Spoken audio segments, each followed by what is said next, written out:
Hi guys, कैसे आप सब। आप लोगों को मेरी चैनल में वेलकम। ठीक है, तो आज हम इस वीडियो में देखेंगे यूपीएससी सिविल सर्विस प्रिपरेशन में बेसिक नॉलेज क्या है। ठीक है, ये हम बेसिक नॉलेज के बारे में बात कर रहे हैं, सब्जेक्ट नॉलेज के लिए नहीं। ठीक है, आपको सब्जेक्ट नॉलेज के लिए बाद में जाना है। ठीक है, उस सिलेबस देखना है। पहले आपको बेसिक नॉलेज होना चाहिए कि यूपीएससी सिविल सर्विस एग्जामिनेशन क्या है, ये इसमें कौन सा सिलेबस है, कौन सा स्टेज है, कैसे कंडक्ट होता है, नोटिफिकेशन कब आता है, प्रीलिम्स कब होता है, मेंस कब होता है, इंटरव्यू कब होता है। ये बेसिक नॉलेज आपको होना चाहिए।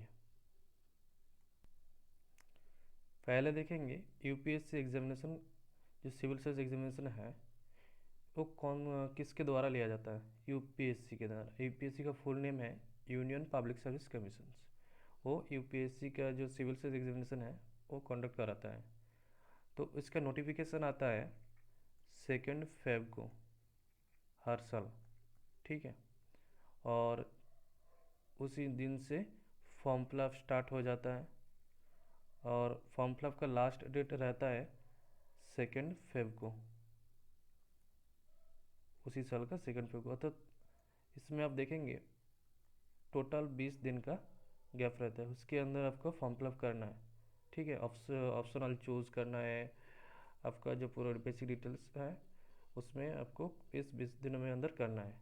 आपका कुछ गलत हो गया फॉर्म फिलअप करने में, तो आपको जो सॉर्ट आउट करना है उस 20 दिनों के अंदर करना है। तो हमने जाना नोटिफिकेशन 2 फेब को आता है, 20 दिन फॉर्म फिलअप चलता है, 22 लास्ट डेट होता है। तो इसका जो एग्जामिनेशन है ना, 3 स्टेज का है। पहला stage, second stage, third stage. पहला स्टेज क्या है, प्रीलिम्स है। सेकंड स्टेज क्या है, मेंस है। और थर्ड स्टेज है पर्सनालिटी टेस्ट। ठीक है, वो पहला स्टेज में देखेंगे प्रीलिम्स कैसे होता है। प्रीलिम्स कब होता है, प्रीलिम्स होता है नोटिफिकेशन के 3 या 4 महीने के बाद। आप समझ सकते हो, मई और जून उस टाइम होता है। ठीक है, उसके बाद 2 महीना और 2.5 महीना गैप रहता है। उसके बाद मेंस होता है सितंबर में। ठीक है, सितंबर के बाद आप का जो काट ऑफ रिजल्ट आके काट ऑफ क्लियर करके इंटरव्यू में कॉल आता है, वो होता है आप देखते दिसंबर में। ठीक है, दिसंबर और जनवरी में। तो इंटरव्यू चलता है, इंटरव्यू से रिजल्ट निकलने में लग जाता है अप्रैल। ठीक है, अप्रैल और मई। तो हमने देखा कि मई जून में प्रीलिम्स होता है। ठीक है, उसके 20 दिन के बाद रिजल्ट आ ही जाते हैं प्रीलिम्स में। उसके बाद जिन लोगों ने सिलेक्ट हुआ उन लोगों का मेंस होता है सितंबर में, और मिड सितंबर में होता है एक्चुअली। और सितंबर के बाद उन लोगों को इंटरव्यू में कॉल आ जाता है दिसंबर में। तो दिसंबर और जनवरी से इंटरव्यू स्टार्ट हो जाता है, और रिज़ल्ट आ जाते हैं अप्रैल और मई महीने में। हमने इसको देखा। ठीक है, तो आज इसके बाद हम देखेंगे प्रीलिम्स में कैसे पेपर होता है, सिलेबस क्या होता है। ठीक है, और रिसोर्स कहाँ से करें कि यूपीएससी का प्रीलिम्स क्लियर हो जाए। ठीक है, कौन सा टॉपिक है वो हम देखेंगे। तो फर्स्ट स्टेज है प्रीलिम्स। ठीक है, फर्स्ट स्टेज प्रीलिम्स है। सो प्रीलिम्स में 2 पेपर के होते हैं। ठीक है, एक पेपर 1 और पेपर 2। सो पेपर 1 में इसको जीएस पेपर कहते हैं, और पेपर 2 को सी सेट पेपर कहते हैं। सी सेट का मतलब सिविल सर्विस एप्टीट्यूड टेस्ट। ये क्वालिफाइंग नेचर का होता है। इसमें आपको 33% क्वालिफाई नंबर्स करना होता है। ठीक है, और नंबर्स आपका 33% है, तो आप समझिए 66 आउट ऑफ 200। ठीक है, 66+। और ये आपका मेरिट पेपर है। आप इसमें 33% क्लियर नंबर ले आए तो आपका ये पेपर काउंट होगा, ठीक है, मेरिट लिस्ट में आएगा, रैंक में आएगा। तो काट ऑफ होगा इसका रहता है लगभग 90 से 100 के बीच, आउट ऑफ 200, ठीक है।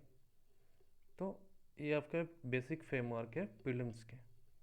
सो प्रीलिम्स में कौन से पेपर होते हैं? 2 पेपर होता है प्रीलिम्स, पेपर 1, पेपर 2। पेपर 1 को जीएस पेपर कहते हैं, सो और पेपर 2 को सीसेट पेपर कहते हैं। सीसेट में आपका 3 लेवल्स है, ठीक है, मतलब तीनों टॉपिक है। एक इंग्लिश कॉम्प्रिहेंशन है, रीजनिंग है और मैथ है। ऐसे मतलब एरिथमेटिक होता है, ठीक है, मैथ के अंदर एरिथमेटिक। सो तीनों में से क्वेश्चंस टोटल आते हैं 80, ठीक है। इसको हम देखेंगे नेक्स्ट स्लाइड में, हम देखेंगे कैसे करते हैं ये सीसेट और जीएस में कौन सा टॉपिक है, सिलेबस है, हम देखेंगे। तो हमने देखा प्रीलिम्स में 2 पेपर होता है। तो पेपर 1 जो जीएस पेपर होता है, जीएस पेपर, तो उसमें कौन सा टॉपिक है, मतलब सब्जेक्ट कैसा है। ये पेपर टोटल 200 का होता है, ठीक है, और टोटल क्वेश्चंस रहता है 100 क्वेश्चंस रहता है। तो हर एक क्वेश्चंस का 2 मार्क्स रहता है और नेगेटिव मार्किंग है। नेगेटिव मार्किंग आप इसमें 1 पॉइंट नहीं, सॉरी, 0.66 होते हैं, ठीक है। एक क्वेश्चंस का नेगेटिव मार्क्स होता है 0.66, इसको अब उसका डिडक्ट किया जाता है। तो हम देखेंगे प्रीलिम्स में इतने सारे पेपर 1 में, जीएस पेपर में 100 क्वेश्चन होते हैं, उससे टोटल मार्क्स 200 होता है, और हर एक क्वेश्चन का दो मार्क्स होते हैं, नेगेटिव मार्किंग 0.66 का है। तो इसमें काट ऑफ कैसे आता है? काट ऑफ आता है आपका 90 से 100 के रेंज में, ठीक है, 200 में से, क्योंकि ये लेट ट्रेंड चल रहा है।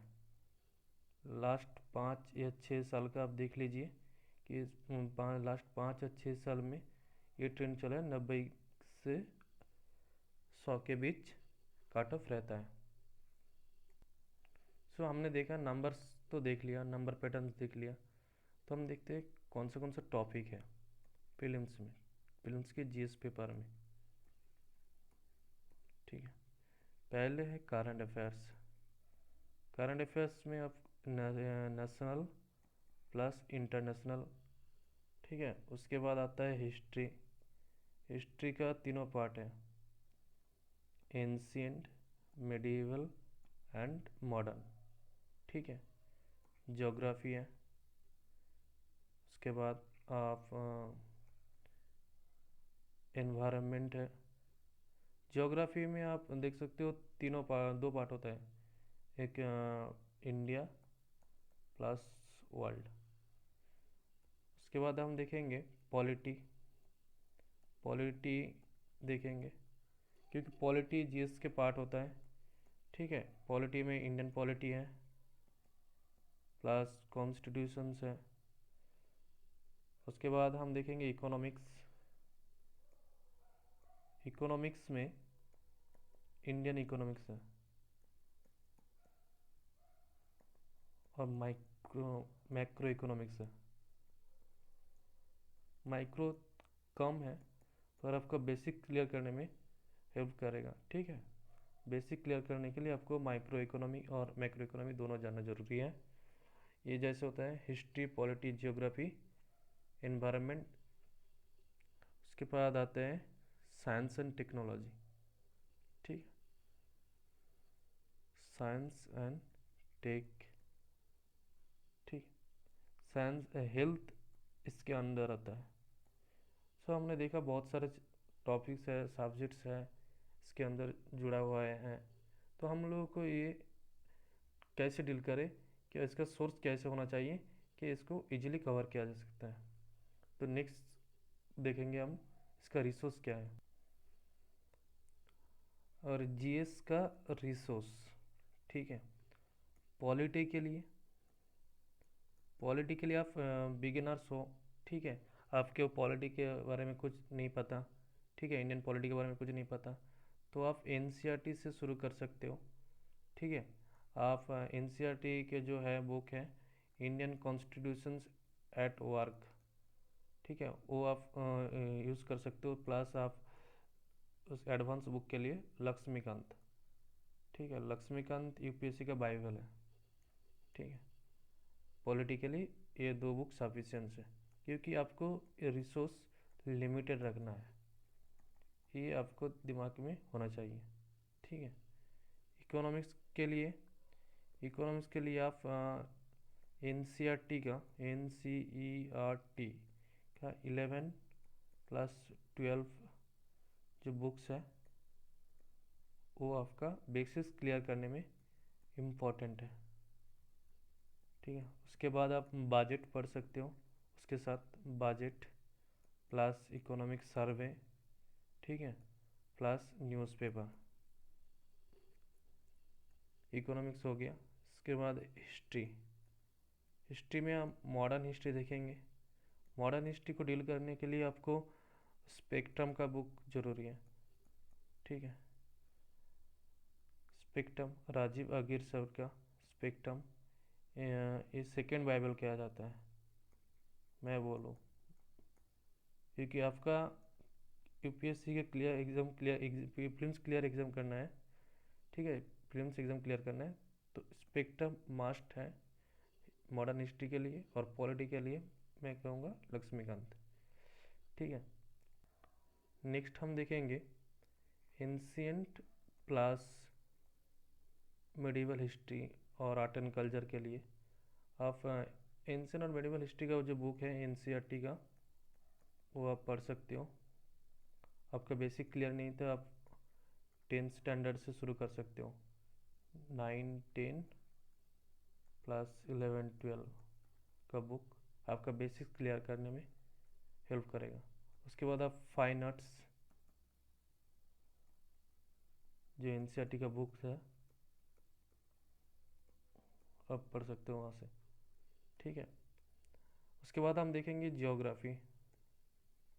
जियोग्राफी में यही बोलूँगा, अगर आपका इंग्लिश अच्छा है, आपका अंडरस्टैंडिंग अच्छा है, ठीक है, तो आप फिजिकल जियोग्राफी जो है एनसीईआरटी का, ठीक है, एनसीईआरटी का क्लास 11 और क्लास 12, ये दो बुक आपका एग्जामिनेशन और बेसिक क्लियर करने में सब्जेक्ट के बहुत इम्पोर्टेंट है।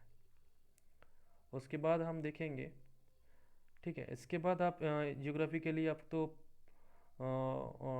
क्या बोलते हैं, मैप्स तो इम्पोर्टेंट है। ठीक है, आप मैप्स भी ऐड कर दीजिए, मैप्स इम्पोर्टेंट है। उसके बाद हम देखेंगे न्यूज़पेपर, क्योंकि न्यूज़पेपर में किसी भी जगह का नाम उल्लेख किया गया है, ठीक है, तो वो इम्पोर्टेंट हो जाता है, क्योंकि उसका बॉर्डरिंग कंट्रीज़ क्या है, जियोग्राफिकल स्ट्रक्चर क्या है, उसके बारे में आप मैप्स में से आप एटलास्ट का यूज़ करो। ये आपका बहुत ही ईजी हेल्प करेगा एग्ज़ाम क्लियर करने में, क्योंकि आपका अंडरस्टैंडिंग क्लियर हो गया ना, तो यूपीएससी की को क्लियर करने में आपका बहुत आसान होगा। और पहले से आप लोगों से माफ़ी मांगता हूँ दोस्तों, क्योंकि मेरा हिंदी अच्छा नहीं है, मेरा मदर टंग बंगाली लैंग्वेज है। ठीक है, तो मैं इस वीडियो को हिंदी लैंग्वेज में कर रहा हूँ, क्योंकि ये वीडियो का जो एसेंस है, इम्पोर्टेंस है, वो आप लोगों को पहुँच जाए, आप लोगों तक पहुँच जाए। तो मुझे माफ़ कर देना अगर मेरे मुँह से गलती से, ठीक है, कुछ हिंदी लैंग्वेज अलग तरीके से पेश हुआ तो आप लोगों के सामने, तो मुझे माफ़ कर देना। उसके बाद हम देखते हैं एनवायरनमेंट। अब एनवायरनमेंट के लिए शंकर आयस का बुक रेफ़र कर सकते हो। ठीक है, शंकर आयस का वो आपका जो बेसिक्स है वो क्लियर करने में बहुत ही इम्पोर्टेंट है ये बुक। प्लस आप इसके लिए न्यूज़पेपर प्लस मंथली मैगज़ीन, ठीक है, ये इम्पोर्टेंट है। मंथली मैगज़ीन मैं सजेस्ट करूँगा विज़न का इम्पोर्टेंट, विज़न का बहुत अच्छा है। उसके साथ आपके हिसाब से देख लीजिए कौन सा आपका मैगज़ीन आपके लैंग्वेज के हिसाब से आपका अच्छा लगता है। साइंस एंड टेक के लिए मैं विज़न का मैगज़ीन यूज़ कर सकता हूँ, मैं यूज़ करता हूँ। विज़न आइज का जो मंथली मैगज़ीन आता है, या PT 365 आते हैं, मैं उसमें से कवर कर लेता हूँ। क्योंकि साइंस एंड टेक से मैं सोचा साइंस से टेक से जो क्वेश्चन आएगा, अगर वहाँ से आ गया, उसका नोट्स पढ़ के अगर मेरा बेसिक क्लियर हो गया और वहाँ से कुछ आया तो मैं वो करूँगा, नहीं तो मैं छोड़ दूँगा। नेक्स्ट हम देखेंगे करंट अफेयर्स। करंट अफेयर्स के लिए न्यूज़पेपर बहुत ही ज़रूरी होता है, प्लस मंथली मैगज़ीन। किसी भी एक कोचिंग का आप मंथली मैगज़ीन उठा लीजिए और न्यूज़पेपर स्टडी कर रहे हो डेली, प्लस आप मंथली उसको रिवाइज कर लीजिए मंथली मैगज़ीन का, आपका करंट अफेयर्स कवर हो जाएगा। लगभग 20 से 25 तक क्वेश्चन आता है। अगर आप ये कर लिए तो आपका 15 से प्लस करंट अफेयर्स कंप्लीट हो जाएगा। ठीक है, तो करंट अफेयर्स के लिए न्यूज़पेपर पढ़िए और किसी भी एक मंथली मैगज़ीन का। उसके आप एडिशनली आप जो मंथली क्विज आते हैं, बहुत सारे वेबसाइट्स हैं, आप वहाँ पर जाके क्विज दे सकते हो। ठीक है, तो आपका एग्ज़ाम क्लियर, क्योंकि आपको एग्ज़ाम हैबिट हो जाएगा। ठीक है, तो ये प्रीलिम्स का सेकंड पेपर, ठीक है, सी सेट पेपर फटाफट से देख लेते हैं। सी सेट पेपर में आपको सी सेट पेपर को 3 तरीके से डिवाइड कर सकते हो। इंग्लिश कॉम्प्रिहेंशन रहता है, ठीक है, रीजनिंग रहता है और अरिथमेटिक रहता है। तो आप टोटल 80 क्वेश्चंस रहता है। ठीक है, 80 क्वेश्चन में से इंग्लिश कॉम्प्रिहेंशन 27 से 30 तक रहता है। रीजनिंग आपका रहता है 25 और रेस्ट ऑफ अरिथमेटिक रहता है 30। ठीक है, ये टोटल क्वेश्चन रहता है 25 से 30 के रेंज अरिथमेटिक का। तो इसमें आपको क्वालिफाई करना है, और क्वालिफाई के लिए आपको 33 प्लस परसेंटेज नंबर्स चाहिए। ठीक है, जो लगभग 66% प्लस होता है आउट ऑफ 200। टोटल 80 क्वेश्चन रहता है, तो इसमें आप 66 ले आए तो आपका जो जीएस पेपर 1 है वो काउंट होगा मेरिट में। ठीक है, अगर आपको ये वीडियो अच्छा लगा, आप लाइक कीजिए, शेयर कीजिए और सब्सक्राइब कीजिए। और मैं माफ़ी मांगता हूँ आप लोगों से, क्योंकि मेरा हिंदी बहुत ही ख़राब है। ठीक है, तो इसके लिए आप लोगों से माफ़ी मांगता हूँ। अगर इस वीडियो में आपको समझाने में कुछ परेशानी हुआ मेरे लैंग्वेज से, तो मुझे छोटा भाई समझ के माफ़ कर देना। मैं भी यूपीएससी एस्पिरेंट हूँ, मैं भी यूपीएससी की तैयारी कर रहा हूँ। और ठीक है, thank you, all the best.